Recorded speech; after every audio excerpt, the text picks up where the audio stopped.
우리는 지난주에 그 성전의 본질에 대해서 이제 공부했죠. 예수님께서 가나에 가서 혼인잔치를 하고 물이 변하여 뭐가 됐죠?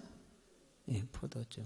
거듭남을 이야기하고 성전에 대한 이야기를 하십니다. 이 성전에는 우리가 본질을 깨닫고 나면 거기에는 놀라운 비밀들이 숨겨져 있습니다. 이 놀라운 비밀을 알고 나면 그 비밀이 얼마만큼 큰 축복이고 가슴 뛰는 일이고 설레이는 일인지 모릅니다. 그래서 나는 여러분들이 오늘 이 본질을 지난주에 잠깐 터치했는데 오늘 예수님이 말씀하신 성전의 그 비밀을 깨닫고 다 축복의 대열 속에 있으면 좋겠습니다. 네, 아멘. 네. 예수님께서는 그래서 혼인잔치, 물이 변하여 포도주가 된 이 거듭난 사람은 성전을 잘 알아야 된다는 거죠. 성전을. 그래서 이 성전을 알 때만 성경에서 약속하고 있는 감히 상상을 못하는 이 축복을 받고 누리고 기대하게 된다는 겁니다.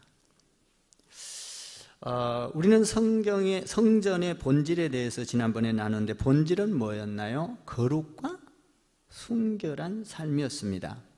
그래서 거룩한 삶과 순결한 삶이 안 되고 성전 안에 와서 엉뚱한 일을 했습니다. 자기 유익을 챙기기 위해서 어떤 일을 했나요? 소를 바꿔주고 양을 바꿔주고 또 돈을 바꿔주면서 이익을 챙기고 장사를 했습니다. 그때 예수님께서 그 성전의 거룩한 순결한 본질을 모르고 하는 행동을 보시고 화가 나셨습니다. 소를 쫓아냈습니다. 양을 쫓아냈습니다. 비둘기를 가지고 가라고 하셨습니다. 그리고 그 환전소, 돈을 바꾸는 상을 뒤집어 엎어버렸습니다. 그랬더니 유대인들이 보고 야, 이 사람이 누구야? 도대체 어떤 놈이길래 이런 행동을 하는 거야? 그리고 화를 냈습니다. 도저히 이해가 안 갔습니다. 예배를 잘 드리기 위해서 이렇게 소, 양 그리고 돈을 바꿔주는 일인데, 그런데 예수님은 그들의 마음을 아셨습니다. 거룩을 잃어버리고 자기 유익을 챙기기 위한 거였습니다. 진정으로 예배를 드리기 위한 그것을 잃어버리고 인간의 욕심을 따라서 장사를, 이득을 남기기 위해서 했던 것이죠. 제사에는 관심이 없고 어디에 관심이 있었던 거예요? 제 밥에 관심이 있었던 것입니다. 그걸 보시고 예수님께서는 화가 나서 뒤집어 엎었습니다. 그때 왜 당신이 누구기에 무슨 자격으로 이렇게 성전 안에 와서 난장판을 지길 수 있느냐라고 유대인들이 따져 물었습니다. 너 미친놈 아니야? 이런 말이에요. 야, 네가 감히 성전에 와서 어찌 너 무슨 자격이야? 이런 얘기잖아요. 자격증을 내보여 달라는 것입니다.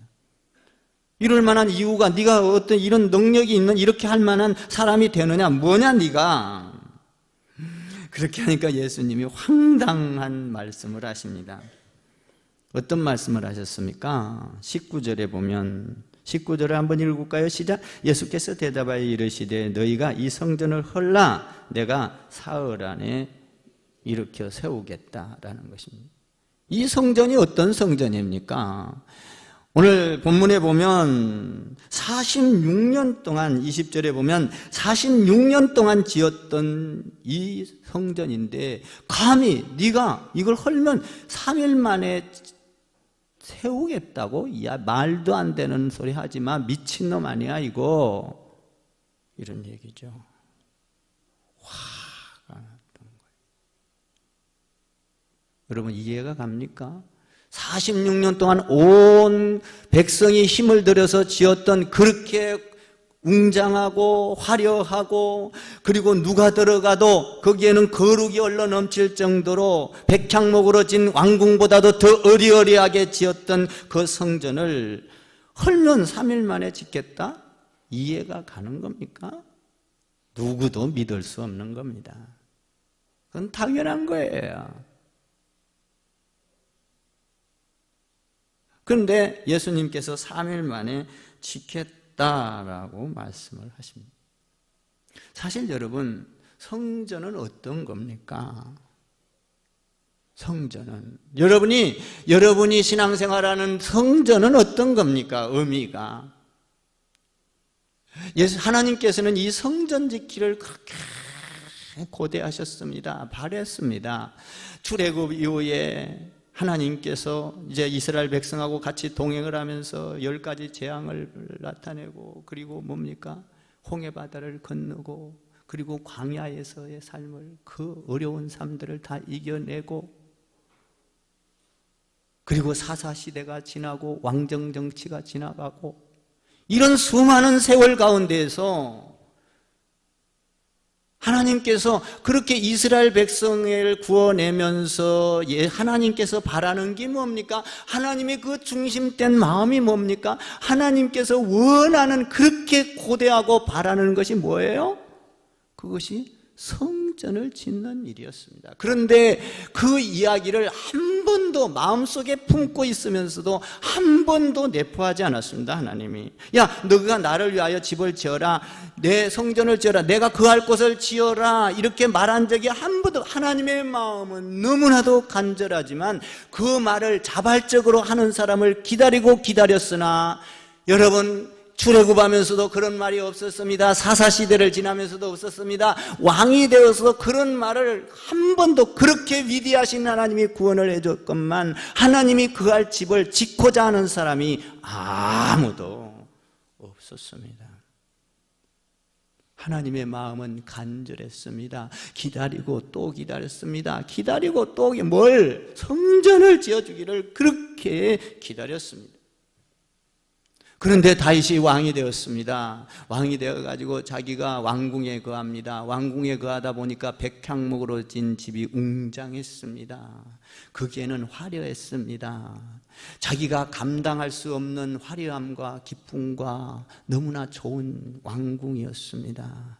거기에서 잠을 자면서 다윗은 하나님을 생각했습니다. 야, 나는 이렇게 좋은 집에서 사는데 우리 하나님은 나를 구원하셨고 왕을 만드셨고 그 위대하신 하나님이 나의 왕보다도 더 위대하신 만왕의 왕 되신 그분, 내가 왕이지만 나의 왕의 왕이 되신 그 하나님을 위하여서는 그 하나님은 지금 법궤 궤가 성막에 있지 아니야. 이렇게 화려한 왕궁에 있지 아니한 것을 보고 그는 밤잠을 이룰 수가 없었습니다. 그래서 밤을 자면서 이야, 하나님의 집이 이 왕궁보다도 더 거대하고 더 화려하고 더 거룩하고 더 멋있게, 나보다도 더 왕이신 그분을 향하여 내가 있는 이 왕궁보다도 더 좋은 하나님의 집을 지었으면 좋겠다라는 생각을 잠을 자면서 하게 됩니다. 그때 그 잠을 자면서 생각했던 것을 나단 선지자에게 말을 합니다. 그랬더니 나단 선지자를 통하여 네 마음에 드는 대로 행하라고 합니다. 그 마음이 뭡니까? 나의 집은, 나의 왕궁은 이렇게 화려한데 다윗의 마음에 그 화려한 이 왕궁보다도 더 화려한 성전을 짓고자 하는 마음, 생각이 그에게 들어갔습니다. 그래서 하나님께서 이렇게 말합니다. 뭐야, 지금까지 출애굽을 하면서 누구도 이런 마음을 먹은 사람이 단 한 명도 없었다. 어느 누구도 없었다. 그런데 다윗이 왕이 되더니 지 잘났고 지 능력이 있고 지 왕궁을 챙기는 것이 아니라 나를 위하여 집을 지어준다고? 와, 이 대단하다. 내가 그렇게 출애굽하면서 그렇게 기다렸던, 그렇게 수많은 세월을 기다렸던 그것을 누가 한다고? 다윗이 한다고? 그래? 하나님이 기뻐지기 시작했습니다. 여러분을 위하여 집을 지어준다면 기쁘지 않겠습니까? 누군가가 여러분의 살집을 화려하게, 아니 그것도 100평짜리 집을 지어준다면 여러분 기분이 좋지 않겠습니까? 어떨까요?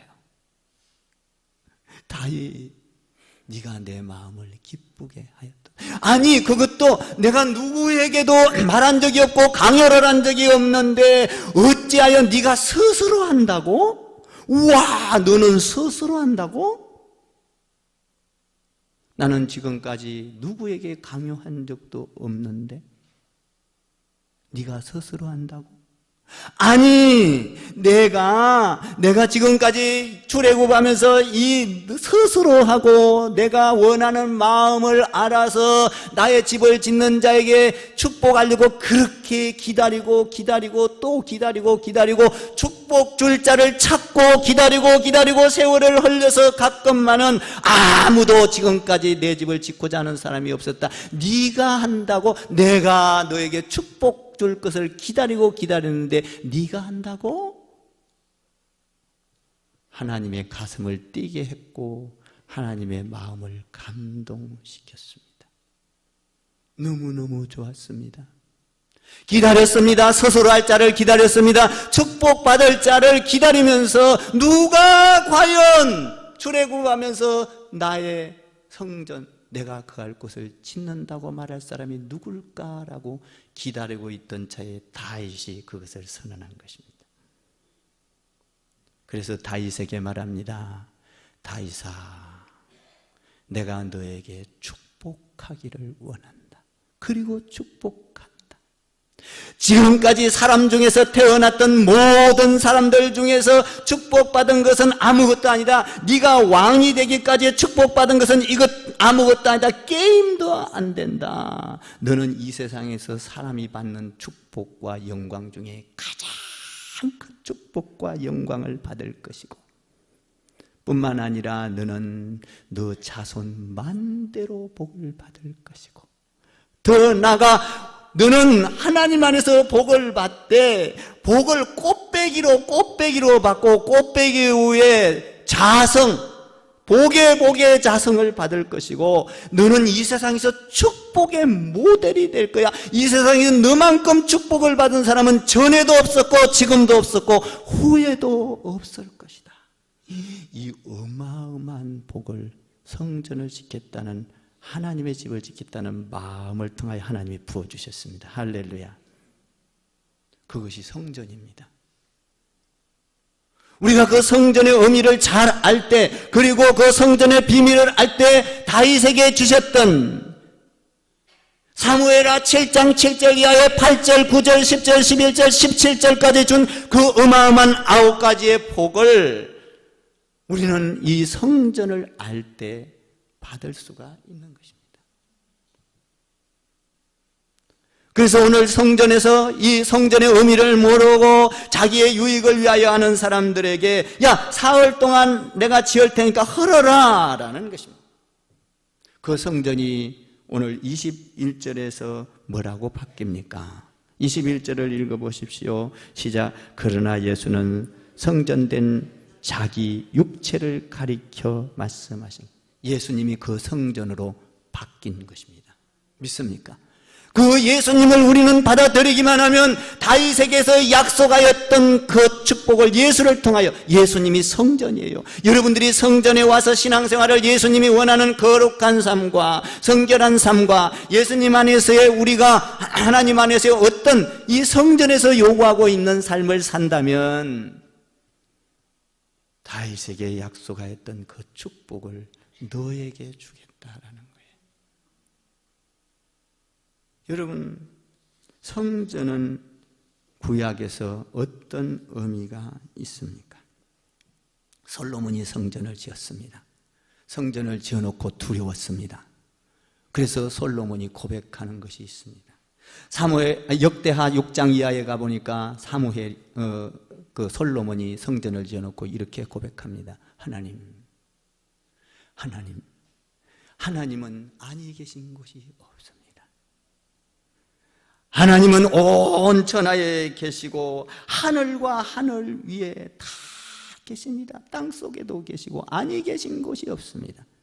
그런데 내가 성전을 지어놓고 어떻게 그 하나님, 위대하신 하나님, 공기 중에 계시는 하나님, 우주 가운데 계신 하나님, 우주 밖에 공기가 없는 곳에도 계신 하나님, 천지를 창조하신 하나님, 없는 것이 없는 그 하나님을 내가 어떻게 이 작은 이 몇백 평 몇천 평을 지었다 할지라도 그 작은 공간에 하나님을 가둬둘 수가 있겠습니까?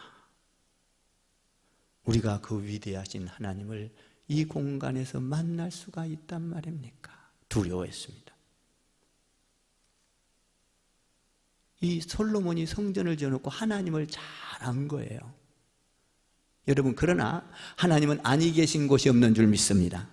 하나님은 물속에도 계시고 땅속에도 계시고 공기 중에도 계시고 공기 밖에도 계시는 하나님, 아니 계신 곳이 없지만은 하나님은 우리 인간에게 축복을 줄 때 공기 중에 주는 것이 아닙니다. 우리 하나님은 우리에게 축복을 줄 때 성전을 통하여 복을 주시는 줄 믿습니다.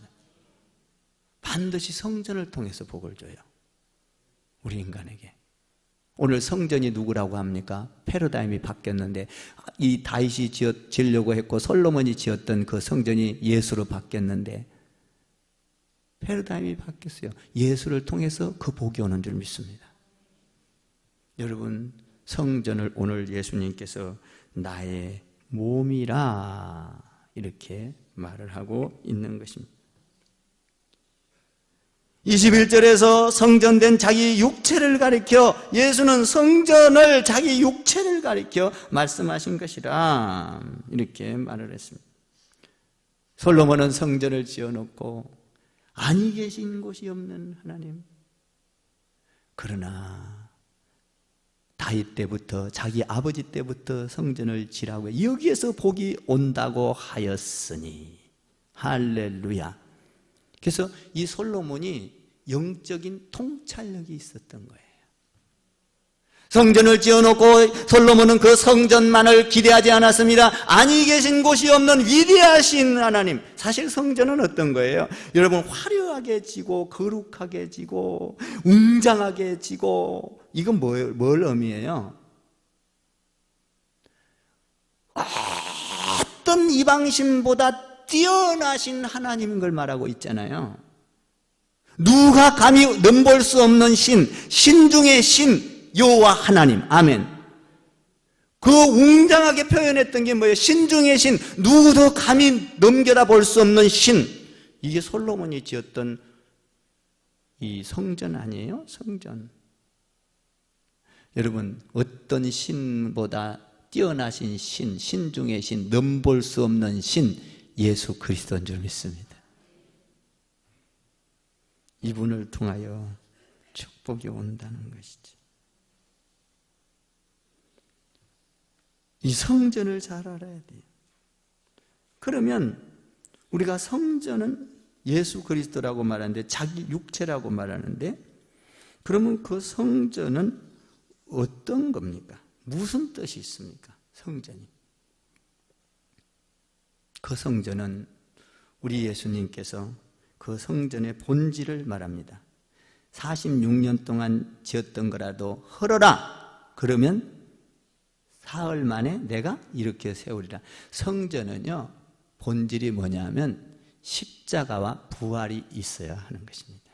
여러분들이 교회에 와서 여러분들의 죄가 죽어야 합니다. 할렐루야. 오늘 성찬할 때 여러분들의 죄가 다 죽고 씻겨 나가기를 주님의 이름으로 축복합니다.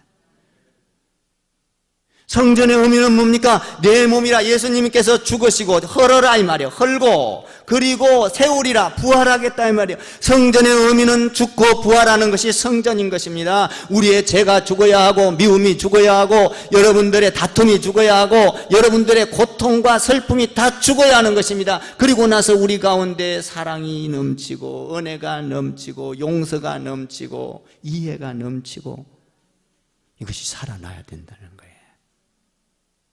이것이 성전이라는 거예요. 이것을 하면 다윗에게 약속했던 그 화려했던 그 성전의 복을 여러분의 인생을 화려하게 만든다는 거예요. 이 세상에서 누구도 감히 넘볼 수 없는 축복. 여러분 여러분들이 성전을 잘 만들어 가세요. 성전. 이걸 주겠다. 그러면 십자가의 죽으심과 부활, 이게 성전인데 이 성전은 더 깊게 나가면 뭡니까? 십자가와 부활, 십자가의 사건이 뭐예요? 십자가에 죽고 살아난 사건이 뭐예요? 하나님의 사랑인 겁니다. 사랑. 여러분 십자가가 하나님의 사랑이잖아요. 이해가 가시면 아멘. 사랑이에요. 우리를 구원하기. 이 사랑이 뭐예요? 성전인 거예요. 여러분들이 사랑의 성전을 만들어야 해요. 할렐루야. 주님의 사랑의 성전을 만들으라는 거예요. 우리 주님은 십자가로 사랑하시고 이것이 성전이다. 너희가 무엇을 먹을까 세상적인 것이 아니라 너희가 영혼을 바라보고 진정으로 교회 안에서 이 교회의 화려한 것이 아니라 정말 사랑을 나눈다면, 십자가의 죽음과 부활이 있다면 여러분 십자가를 통해서 귀신이 떠나갑니다. 가난이 사라집니다. 병든 자가 고침을 받습니다. 문제가 해결됩니다. 여러분들이 교회 안에 와서 이런 성전의 능력을 경험해야 되는 거예요. 한 알의 밀알이 땅에 떨어져 썩으면 많은 열매를 맺을 것이라. 성전이 죽으면 내가 성전 안에서 이 죽는 것을 경험하면 죽는 것으로 끝나는 것이 아니라 밀알처럼 뭐 한다고? 부활할 것이라. 이게 성전이라는 거예요. 성전. 나는 여러분들이 우리 교회 안에 와서 성전된 삶이 여러분 가운데 많이 있어지기를 바랍니다. 미움이 사라지고 죄가 사라지고 아멘. 사망 권세가 사라지고. 근데 여러분 성전이 예수님이라는 사건을 잘 믿어지지를 않는 거예요. 그래서 오늘 사람들도 22절에서 예수님이 죽으시고 부활하신 후에야 깨달았다는 거예요. 22절 한번 읽어봐요. 22절 시작. 죽은 자 가운데서 살아신 후에야 제자들이 말씀하신 것을 기억하고 성경과 예수께서 하신 말씀, 그전에는 믿었다는 거예요? 못 믿었다는 거예요? 이해가 안 갔다는 거예요. 오늘도 여러분들이 말씀을 들을 때 성전이 예수님이라는 거를 이해가 되는 사람이 있고 안 되는 사람이 있어요. 이게는. 이해가 되기를 주님의 이름으로 축복합니다. 그 성전은 예수님께서 사흘 만에 내가 살아날 것이다 이걸 말하고, 이게 성전의 본질이라는 거예요. 본질. 예수님은 그 성전이 살아난 것은 뭐예요? 죽고 살아난 건 사랑이라는 거예요. 사랑. 우리 옆에 한번 사랑합니다, 주 안에서 사랑합니다 한번 해봐요. 인사. 성전 안에 들어온 사람은 온전히 사랑만 있는 거예요. 아멘. 그러면 다윗에게 약속하였던 그 그림, 과거에 이야기했던 그 복을 너에게 주겠다. 근데 성전에서 또 하나 발견한 게 중요한 게 있어요. 이 십자가 죽으시고 부활한 사랑인데, 그 사랑은 그러면 어디까지 가는가 한번 볼까요? 나는 이 성전의 의미, 비밀을 하나 더 캤어요. 이게 오늘 보면 23절에서 24절에 보면 한번 23절, 24절 한번 읽어볼래요? 이 놀라운 비밀이 여기에 숨어 있어요. 시작. 6월절에 예수께서 예루살렘에 계시니 많은 사람들이 그의 행하시는 표적을 보고 그의 이름을 믿었으나 24절 시작. 예수는 그의 몸을 그들에게 의탁하지 아니하였으니 이는 친히 모든 사람을 아심이요. 야, 놀랍죠? 이제 예수님이 성전인 걸 아셨다는 거예요. 그런데 우리 예수님이 사람들을 기대하지 않았다. 의탁하지, 기대하지 않았다는, 이게 성전이에요. 이게 뭔 말일까요? 여러분들이 성전에 와서 성전된 삶을 살잖아요. 헌신하고 봉사하고 섬기고 전도하고 물질 드리고, 이거 전부 다 십자가의 삶, 죽고 부활한 삶이잖아요. 아멘 좀 해봐. 근데 여러분들이 막 봉사하고 누가 알아주면은 섭섭해, 안 알아주면 섭섭해요, 안 섭섭해요? 섭섭해요. 성전은 그러는 거 아니라는 거예요. 기대하지 말라. 사람은 언제든지 자기 환경에 따라서. 예수님이 성전인데 오늘 여기 본문에 보니까 24절에 보니까 사람에게 그들이 아무리 성전을 알았다 할지라도 그들에게 의탁하지 아니라 기대하지 않았다는 거예요. 이게 뭔 말일까요? 더 쉽게 한번 이야기해 볼까요?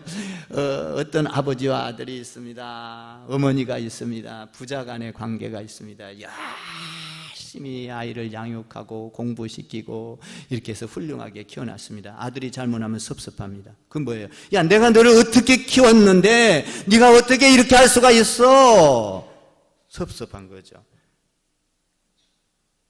그런데 성전된 사람은 그걸 섭섭하게 여기지 않고 기대하지 않는다. 여러분, 기대할 것은 오직 하나님인 줄 믿습니다. 여러분들이 헌신하고 봉사하고 주님 안에서 거룩한 삶을 살고 성전된 삶을 살 때 여러분, 사람을 의지하지 마세요. 목사님을 의지하지 마세요. 목사님이 못 알아준다고 섭섭해하지 마세요. 전능하신 하나님, 다윗에게 약속하였던 하나님, 너는 이 세상에서 사람이 받지 못한 사람 중에서 가장 큰 복을 받을 것이다. 아멘. 너는 복 중에 복이 될 것이다. 복의 제곱 곱하기 자성이 될 것이다. 이 축복의 모델이 될 것이다. 아멘. 여러분, 한번 시간이 있으면요, 집에 가세요. 사무엘하 7장 7절 이후에를 잘 보세요. 그게 성전에 대한 복이 말을 다 못해. 입을 딱 벌려버릴 수밖에 없어요.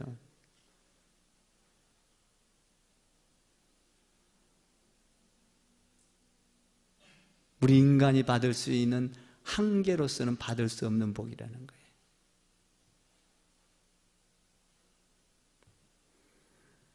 오늘 여기서 보니까 네가 기대하지 마라. 예수님께서는 어떻게 했습니까? 성전에서 사랑했습니다. 겸손했습니다. 섬겼습니다. 성도들을 위하여 십자가에 못 박혀 죽었습니다. 이게 성전이라고 말합니다. 성전으로서 이렇게 사랑했습니다. 장녀도 구원을 했고 세리도 구원을 했고 죄인도 구원을 했고 사랑했습니다. 그런데 예수님은 그들에게 기대하지 않았습니다. 바라지 않았다는 거예요. 할렐루야. 그러니까 성전에서 여러분들이 열심히 거룩한, 그 말하자면 성전의 삶을 살아요. 그런데 사람에게 기대해야 돼요? 안 해야 돼요? 안 해야 된다는 거예요. 사람은 언제든지 자기 편리할 대로 움직이는 거예요. 우리 하나님의 축복을 바라봅시다. 성전의 거룩된 삶을 살면, 성전의 삶을 살면 하나님께서 약속하고 있는, 여러분, 사무엘 하 말씀 안에서 축복이 있기를 주님의 이름으로 축원합니다. 하나님을 바라보라는 거예요. 그러니까 우리는 서로 섭섭하다는 건 뭐예요? 기대했다는 거예요. 기대했다는 거예요. 내가 바랬다는 거예요. 우리는 어떤 일을 하고 바라지 마. 하나님 앞에 바래. 아멘. 내가 옛날에 목회를 여기서 말고 하면서요, 어떤 분은요 열심히 봉사해 놓고요 나한테 갖고 와서 달라는 거예요. 나한테. 나보고 한 게 아니잖아. 하나님. 아멘. 하나님. 그래가지고요 별 이야기를 다 해요. 와가지고 막 엉뚱한 소리 해요. 그건 잘 모르는 거죠, 성전은. 여러분들 오늘도 그 성전된 주님을 앞에 기대하면서 하나님의 복, 다윗의 복, 예수 그리스도의 복을 받게 되기를 주님의 이름으로 축원을 드립니다. 우리는 성전된 사람으로서 사람을 의지하지 말고 전능하신 하나님을 의지하다가 성경의 그 약속의 축복을 받아 누리기를 주님의 이름으로 축원합니다. 축원합니다. 축원합니다. 기도하겠습니다. 하나님.